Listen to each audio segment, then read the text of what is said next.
everyone, welcome to Golu Moral Tunes. आसमान से बरसती आग ने रास्तों को वीरान कर दिया है।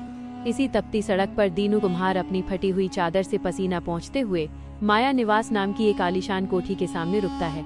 कोठी के ऊंचे और सुनहरे गेट को देखकर वो ठिठक जाता है।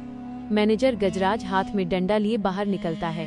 अरे ये क्या आफत मचा रखी है, दोपहर की नींद खराब कर दी। कौन है तू और यहाँ क्या मरने आया है? बेटा माफ करना, मैं यहाँ पास के गांव से आया हूँ। बहुत तेज प्यास लगी है, जरा सा पानी मिल जाता तो बड्डी दुआ देता। दुआएं? अबे तेरी दुआओं से क्या मेरा बैंक बैलेंस बढ़ेगा? ये एक कोठी है, कोई सरकारी अस्पताल का प्याऊ नहीं। चल पीछे हट यहाँ से।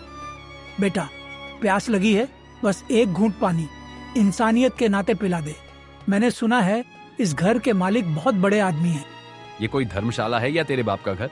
चल पीछे हट, चल भाग यहाँ से वरना पुलिस को बुलाऊंगा। तभी कोठी की बालकनी का दरवाजा खुलता है और सूरजमल रेशमी कुर्ता पहने हाथ में कॉफी का मग लिए बाहर आता है। गजराज, ये किसका शोर है? दोपहर की शांति क्यों भंग हो रही है? कौन चिल्ला रहा है गेट पर? मालिक कोई भिखारी है, जबरदस्ती पानी मांगने के बहाने गेट पीटे जा रहा है। मैं इसे भगा ही रहा था। सूरजमल बेटा, क्या तुमने मुझे नहीं पहचाना? मैं दीनू कुम्हार हूँ। जरा याद करो, तुम्हारे पिताजी के समय मैं इसी कोठी के लिए मटके और गमले बनाया करता था। ओह, तो तू अभी तक जिंदा है दीनू? गजराज देखो इसे, ये वही आदमी है जो कभी हमारे पुराने घर के पीछे मिट्टी में सना हुआ बैठा रहता था। क्यों रे दीनू, अब मिट्टी के बर्तन बिकना बंद हो गए क्या? इसलिए तू भीख मांगने पर उतर आया? बेटा वक्त बड़ा बलवान होता है। आज हाथ कांपते हैं, चाक नहीं चलता, आंखें भी धुंधली हो गई हैं। मैं यहाँ भीख मांगने नहीं आया था, बस सोचा कि पुराना रिश्ता है, थोड़ा पानी मिल जाएगा तो आगे का रास्ता कट जाएगा। रिश्ता? कैसा रिश्ता दीनू? मेरे पिता का जमाना और था, तब हम मिट्टी के बर्तनों की बात करते थे। तू मेरे गेट पर खड़ा है, यही मेरी बदकिस्मती है। गजराज, इसे धक्का देकर बाहर निकालो। बेटा इतना घमंड अच्छा नहीं होता। ये कोठियां, ये पैसा, सब यहीं रह जाना है। प्यासे को पानी के लिए मना करना महापाप है। पाप और पुण्य की बातें जाकर मंदिर के बाहर करना दीनू। यहाँ सिर्फ मेरा हुक्म चलता है। गजराज, देर क्यों कर रहे हो? अभी लीजिए मालिक। चल बे बुढ़े, बहुत बातें बना ली तूने, अब लात खाकर ही जाएगा क्या? गजराज ने दीनू की कमजोर बाह पकड़ी और उसे जोर से सड़क की तरफ धकेल दिया। दीनू लड़खड़ाया कर गिर पड़ा। हे विधाता, इंसान इतना पत्थर दिल कैसे हो सकता है? क्या इस पूरी दुनिया में अब सिर्फ पत्थरों की ही कद्र रह गई है? प्यास से गला जल रहा है और अपमान से सीना। पर याद रखना सूरजमल, माटी कभी हारती नहीं है। दीनू धीरे धीरे जमीन से उठता है। कोठी के ठीक सामने वाले एक पुराने और विशाल बरगद के पेड़ की तरफ बढ़ता है, खुद से बात करते हुए। चलो दीनू, कम से कम ये पेड़ तो किसी को छाया देने से पहले उसका खानदान नहीं पूछता। इसकी छांव सबके लिए बराबर है। दीनू भारी कदमों से पेड़ की छांव में पहुंचता है और उसकी जड़ों पर बैठ जाता है। वो हाँफ रहा है और उसकी आंखें धुंधली हो रही हैं। तभी उसे कोठी के पिछले छोटे गेट के खुलने की आवाज सुनाई देती है। एक नन्ही सी बच्ची मुन्नी हाथ में पानी की एक ठंडी बोतल और बिस्कुट का पैकेट लिए दीनू की तरफ दौड़ती हुई आती है। बाबा, ओ बाबा, ये लीजिए, जल्दी से पानी पी लीजिए। पापा और गजराज अंकल बहुत बुरे हैं, उन्होंने आपको मारा ना, मुझे बहुत बुरा लगा। दीनू हैरानी और ममता भरी नजरों से मुन्नी को देखते हुए, अरे तुम तो सूरजमल की बेटी हो ना? मुन्नी बेटा, तुम यहाँ मत आओ। तुम्हारे पापा ने देख लिया तो वो तुम पर बहुत गुस्सा करेंगे। तुम फौरन अंदर जाओ। नहीं बाबा, पापा तो अंदर अपने कमरे में सो रहे हैं और गजराज अंकल रसोई में खाना खा रहे हैं। आप जल्दी से पानी पी लो, वरना मुझे रोना आ जाएगा। दीनू बोतल लेकर पानी पीता है और लंबी सांस लेता है। आह बेटा, सच कहूँ तो इस पानी ने मुझे नया जीवन दे दिया। तेरी आंखों में जो दया है वो इस पूरी कोठी की दौलत से महंगी है। भगवान तुझे हमेशा खुश रखे। बाबा, पापा कहते हैं कि जिसके पास कोठी और गाड़ी होती है, भगवान सिर्फ उसी की बातें सुनता है। क्या आप सच में गरीब हो, इसलिए भगवान ने आपकी बात नहीं सुनी? नहीं मेरी बच्ची, भगवान तो तेरे जैसे साफ और मासूम दिल में बसता है। ये कोठियां और महल तो मिट्टी के ढेर हैं, जो एक दिन ढह जाएंगे। पर जो प्यार तूने आज इस बूढ़े को दिया है, वो हमेशा जिंदा रहेगा। बाबा, क्या आप मुझे मिट्टी का खिलौना बनाकर दोगे? माँ कहती है आप बहुत सुंदर खिलौने बनाते थे। बेटा, अब ये हाथ कांपते हैं, पर तेरे लिए मैं अपनी आखिरी जान लगाकर एक सुंदर सा खिलौना जरूर बनाऊंगा। पर अभी तू अंदर जा, वरना मुसीबत हो जाएगी। मुन्नी मुस्कुराकर अंदर भाग जाती है। दीनू उसे जाते हुए देखता रहता है, लेकिन उसे अंदाजा नहीं था कि कोठी की एक खिड़की के पीछे खड़ा गजराज ये सब देख रहा था। उसके चेहरे पर एक काली मुस्कान थी। अब बाहर निकलता है। उसने कोठी की तिजोरी से एक कीमती सोने का हार पहले ही चुरा लिया था, जिसे वो अब दीनू के नाम मढ़ने वाला है। गजराज दबे पांव बरगद के पेड़ की ओर बढ़ता है।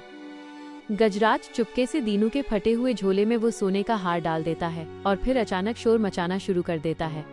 चोर चोर पकड़ो, भागने न पाए। मालिक, ओ मालिक, जल्दी बाहर आइए, अनर्थ हो गया। उसे कुछ समझ नहीं आता कि क्या हो रहा है। तभी सूरजमल गुस्से में तमतमाता हुआ कोठी से बाहर आता है। क्या हुआ गजराज? ये क्या चिल्ला रहे हो? दोपहर की नींद हराम कर दी तुमने। मालिक, इस बुढ़े कुम्हार ने हमारी खानदानी इज्जत पर हाथ डाल दिया। इसने मुन्नी बेटी को बहला फुसलाकर अलमारी की चाबी मांगी और वह सोने का हार चुरा लिया, जिसे आपने पिछले महीने खरीदा था। ये क्या कह रहे हो बेटा? मैंने कोई हार नहीं देखा। मैं तो यहाँ चुपचाप बैठा मुन्नी बेटी की दया के बारे में सोच रहा था। जुबान बंद रख अपनी। गजराज, क्या सबूत है तुम्हारे पास? मालिक, ये रहा सबूत। इसका झोला देखिए, इसी में इसने हार छिपाया है। गजराज झपट्टा मारकर दीनू का झोला झटकता है। झोले के अंदर से चमकता हुआ सोने का हार बाहर गिरता है। सूरजमल की आंखें गुस्से से लाल हो जाती हैं। नीच, नम कह राम, कल तक तू मेरे बाप का नाम लेकर पानी की भीख मांग रहा था और आज मेरे ही घर में सेंध लगा दी। साहब, कसम भगवान की, मैंने चोरी नहीं की। ये हार यहाँ कैसे आया मुझे नहीं पता। ये मैनेजर झूठ बोल रहा है। झूठ मैं बोल रहा हूँ या तू? मालिक, ये ऐसे नहीं मानेगा। ये पुराने घाघ लोग हैं। पुलिस को फोन कीजिए, जेल की चक्की पिसेगा तो सब सच उगल देगा। मुन्नी, मुन्नी यहाँ आओ। मुन्नी डरी हुई सहमी सी बालकनी में आती है। मुन्नी, क्या इस बुढ़े ने तुमसे कुछ मांगा था? मुन्नी कुछ बोलना चाहती है, पर गजराज उसे आंखें दिखाता है और मुन्नी डर के मारे रोने लगती है और अंदर भाग जाती है। देख लिया, बच्ची तक डर गई है तेरी सूरत देखकर। गजराज, पुलिस को बुलाओ और इसे धक्के मारते हुए गेट तक ले जाओ। गजराज दीनू को गर्दन से पकड़कर घसीटते हुए गेट की ओर ले जाता है। पुलिस की गाड़ी आती है और दीनू को अपराधियों की तरह गाड़ी में डाल दिया जाता है। शाम ढल चुकी है और कोठी में जीत का जश्न जैसा माहौल है, पर दीनू के लिए ये रात उसकी जिंदगी की सबसे काली रात है। पर तू क्यों दुखी है? क्या तुझे अपनी बेगुनाही पर भरोसा नहीं? महाराज, मैंने कुछ नहीं किया, फिर भी यहाँ हूँ। क्या यही भगवान का न्याय है?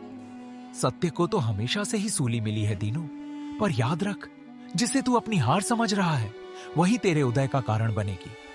महाराज, मुझे रास्ता दिखाइए। सुन, कल जब सूर्य उदय होगा तो न्याय का तराजू डोलेगा। उस कोठी की दीवारें हिलेंगी और सच का उजाला होगा। तू बस उस साहिब का नाम जप जो सबका न्याय करता है, वही जो प्यासे को पानी दिलाता है और अभिमानी का सर झुकाता है। कबीरा खद्दा बाजार में सबकी मांगे खैर, ना काहू से दोस्ती ना काहू से बैर। तू सो जा दीनू, तेरा रक्षक जाग रहा है। कबीर साहब की बातों में ऐसा जादू था कि दीनू का सारा दर्द पल भर में ओझल हो गया। लेकिन दूसरी ओर सूरजमल की कोठी में रात का मंजर कुछ और ही था। अचानक कोठी के स्टोर रूम में शॉर्ट सर्किट से चिंगारियां उठने लगती हैं। गजराज, जो अपनी जीत की खुशी में शराब पीकर सो रहा था, बेखबर है। सूरजमल नींद में हड़बड़ाकर उठते हुए, ये धुआं कहां से आ रहा है? गजराज, ओ गजराज, देखो ये क्या हो रहा है? सूरजमल कमरे से बाहर निकलता है तो देखता है कि पूरी कोठी आग की लपटों में घिर चुकी है। मुन्नी दूसरे कमरे में बंद है और डर के मारे चिल्ला रही है। पापा, पापा, मुझे बचाइए, यहाँ बहुत आग है। मुन्नी, रुको बेटी, मैं आता हूँ। गजराज कहाँ मर गया? कोई है? बचाओ। कोठी के सारे नौकर चाकर अपनी जान बचाकर भाग रहे हैं। गजराज भी मौका पाकर अपनी तिजोरी साफ करके पिछले दरवाजे से फरार हो गया है। सूरजमल आग के कारण अपनी बेटी तक नहीं पहुंच पा रहा है। वो लाचार होकर घुटनों के बल बैठ गया है। उसी समय दीनू जेल से बाहर निकलता है और देखता है कि सामने वाली कोठी माया निवास आग की लपटों में जल रही है। हे राम, ये तो सूरजमल की कोठी है। मुन्नी बेटी अंदर होगी। बिना एक पल गंवाए वह आग की परवाह किए बिना अंदर कूद जाता है। माया निवास आग की लपटों में घिरा हुआ था। कोठी का घमंड धू धू कर जल रहा था। सूरजमल बाहर खड़ा चीख रहा था क्योंकि उसकी दौलत उसे रास्ता नहीं दे रही थी। सूरजमल रोते हुए, कोई तो बचाओ, मेरी मुन्नी अंदर है, कोई है? तभी धुएं के गुबार को चीरते हुए दीनू बाहर निकलता है। उसकी पीठ पर मुन्नी सुरक्षित है, लेकिन दीनू के हाथ जल चुके हैं। वो मुन्नी को जमीन पर लिटाता है। मुन्नी खांसते हुए, बाबा आप आ गए, मुझे पता था आप मुझे बचाने जरूर आओगे। बेटा, जब तक इस मिट्टी में जान है मैं तुम्हें कुछ नहीं होने दूंगा। दीनू भाई, मुझे माफ कर दो। जिस हाथ को मैंने हथकड़ी लगवाई, उसी हाथ ने आज मेरा वंश बचा लिया। मेरी कोठी, मेरी शान सब राख हो गई। साहब, आग लगनी जरूरी थी। अगर ये कोठी न जलती तो आपके मन का अहंकार कभी नहीं जलता। देखिए, आपकी तिजोरी खाली है, आपका वफादार गजराज भाग गया। अब आपके पास क्या बचा है? मेरे पास सिर्फ पछतावा बचा है दीनू। मैंने तुम्हें चोर कहा, पर असली चोर तो मेरे भीतर का लालच था। तभी वहाँ वही रहस्यमयी साधु प्रकट होते हैं जिन्हें दीनू ने जेल में देखा था। उनके चेहरे का तेज अब सूरज से भी ज्यादा प्रबल था। सूरजमल, आज तूने देखा, जिसे तू अपनी ताकत समझता था वह एक पल की आग भी नहीं सह सकी, और जिसे तूने मिट्टी का पुतला समझकर पैरों से रौंदा, वही आज फरिश्ता बनकर आया। महाराज, मुझे शांति का मार्ग दिखाइए। मैं इस माया से थक गया हूँ। मार्ग सीधा है सूरजमल।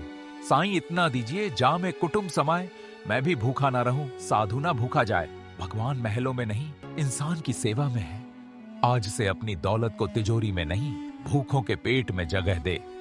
आज से मेरा धन, मेरा घर सब दीन दुखियों का है। कबीर साहिब मुस्कुराए और एक तीव्र रोशनी के साथ अंतर्ध्यान हो गए। सुबह की पहली किरण फूट रही थी। कोठी राख हो चुकी थी, लेकिन सूरजमल के दिल में इंसानियत का नया सूरज उग चुका था।